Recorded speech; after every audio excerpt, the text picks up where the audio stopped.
अभी हम लोग आए हैं ये बीटल्स आश्रम देखने के लिए। यहाँ अडल्ट का टिकट है 150 का और बच्चों का जो बिलो 18 है उनका टिकट है 40 रुपीज़ का। इसको 84 कुटिया के नाम से भी जानते हैं। चलिए चलते हैं बीटल्स आश्रम देखने के लिए।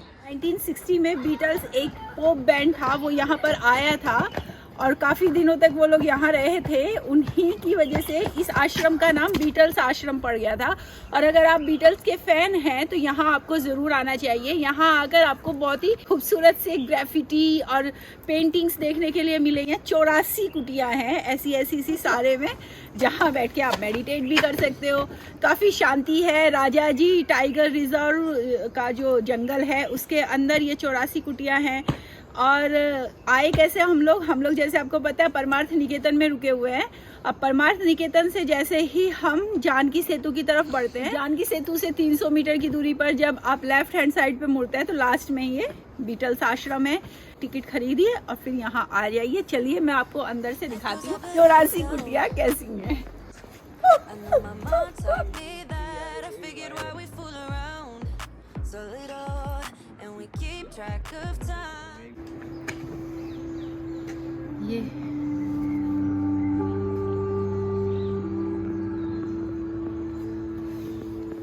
ये साउंड आप सुन रहे हैं ना, कितनी सूदिंग सी रिलैक्सिंग सी साउंड है।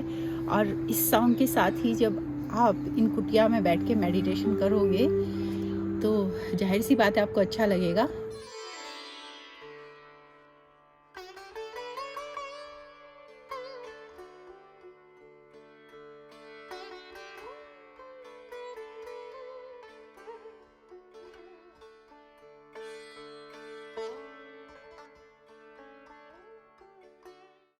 1961 में महर्षि महेश योगी ने ये आश्रम बनाया था और फिर 1976 से 1978 के बीच में ये 84 कुटिया यहाँ पर बनाई गई।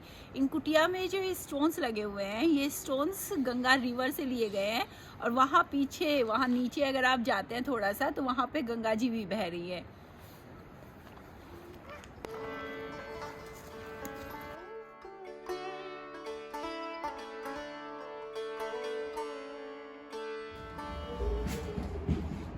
इसमें इस कुटिया के अंदर बाथरूम है,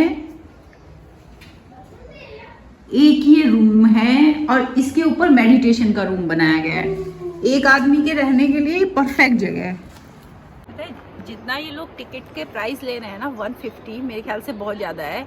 उस हिसाब से ना मेंटेन नहीं किया गया इस जगह को। अगर यही हालत रही ना थोड़े दिनों में ये जगह खंडर हो जाएगी।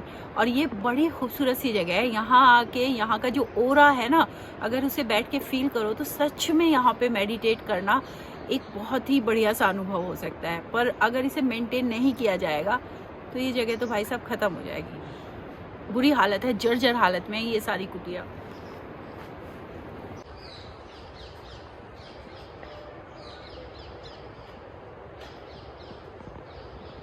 इस जगह की ना वाइब्स एकदम अलग हैं, बिल्कुल डिफरेंट और बहुत ही सुकून वाली वाइब्स हैं यहाँ की। अच्छा लग रहा है यार यहाँ आके। पहले तो मैं सोच रही थी ये ऐसी पत्थरों की कुटिया होगी, क्या ये अच्छा लगेगा, पर सच में अच्छा लग रहा है यहाँ आके। 150 रुपये पर पर्सन ज़्यादा लग रहे थे, पर यहाँ आके मुझे लग रहा है कि शायद वो वसूल हो गए। ये जो आप पीछे देख रहे हैं ना बिल्डिंग, ये महर्षि महेश योगी जी का रेजिडेंस था। और ये स्पेशली इस जगह पे कंस्ट्रक्ट कराया गया था क्योंकि यहाँ बैठ करके जो है ना माँ गंगा की बहुत ही सूदिंग सी साउंड सुनाई देती है।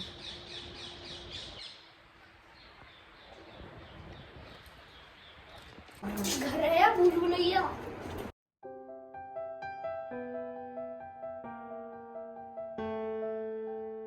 फोटोग्राफर्स के लिए तो ये पैराडाइज है। इतनी खूबसूरत जगह है ना, अगर आपको फोटोग्राफी का शौक है यहाँ आ जाओ ऋषिकेश में और जम के फोटोग्राफी करो। इतनी सुंदर पुरानी बिल्डिंग्स, पुराने पेड़, माँ गंगा और शांति, सुकून, सब कुछ। ये देख रहे हैं, ये पूरे घर, बिल्डिंग्स वहाँ तक, दूर तक। और सारे कितनी बुरी हालत में है। 1960s में ये सब बनाया गया था और सारा बहुत बुरी हालत में है। रिपेयर करो भाई, इतना पैसा ले रहे हो।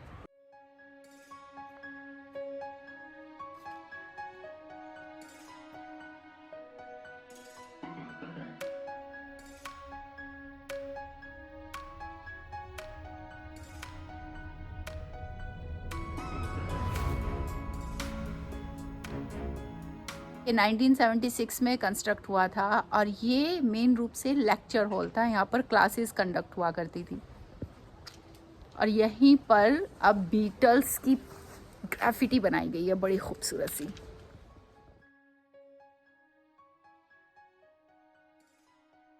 भारत के सबसे बड़े योगियों की जब हम बात करते हैं तो पहला नाम आता है महर्षि महेश योगी का, जिन्होंने ट्रांसडेंटल मेडिटेशन की शुरुआत की थी।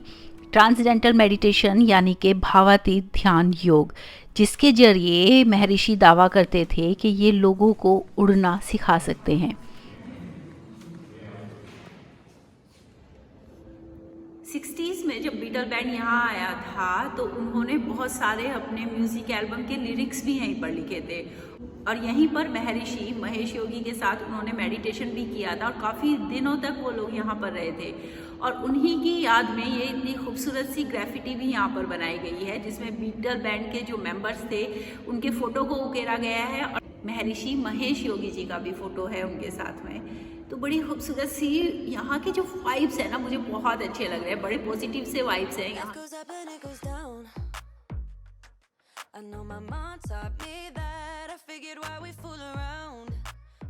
अच्छा, एक और बात है, महर्षि महेश योगी के इतने फॉलोअर्स भारत में नहीं थे जितने फॉलोअर्स उनके बाहर विदेशों में थे। और विदेश में ज़्यादा फॉलोअर्स होने का मेन कारण था बीटल्स ग्रुप। बीटल्स ग्रुप लगभग 3 महीने के लिए यहाँ ऋषिकेश के आश्रम में रहने आया था और बीटल्स ग्रुप की वजह से ही वेस्टर्न कंट्रीज़ में लोगों का झुकाव इस ट्रांसडेंटल मेडिटेशन और महर्षि महेश योगी की तरफ बढ़ता चला गया था। महर्षि महेश योगी का दावा था कि जो ट्रांसडेंटल मेडिटेशन है ये साइंटिफिकली प्रूव्ड योग है। इस योग के सारे सिद्धांत साइंटिफिकली प्रूव्ड हैं और विदेश में जो लोग हैं जो साइंस को ज़्यादा मानते हैं, जब उन्हें योग में साइंस दिखा तो वो ऑटोमेटिकली इस योग की तरफ अट्रैक्ट होते चले गए।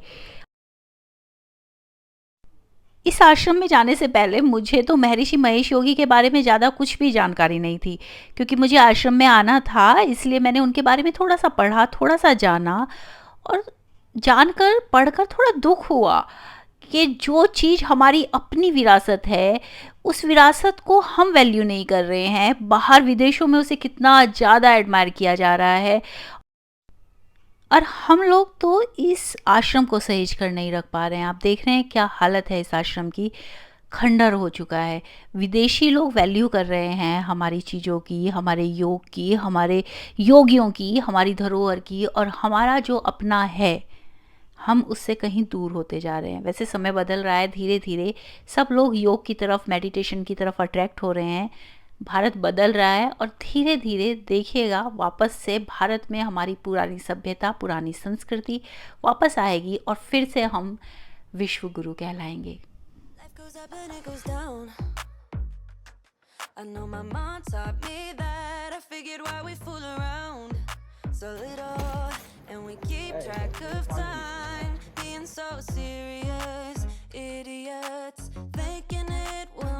Keep me company downtown before the clock runs out.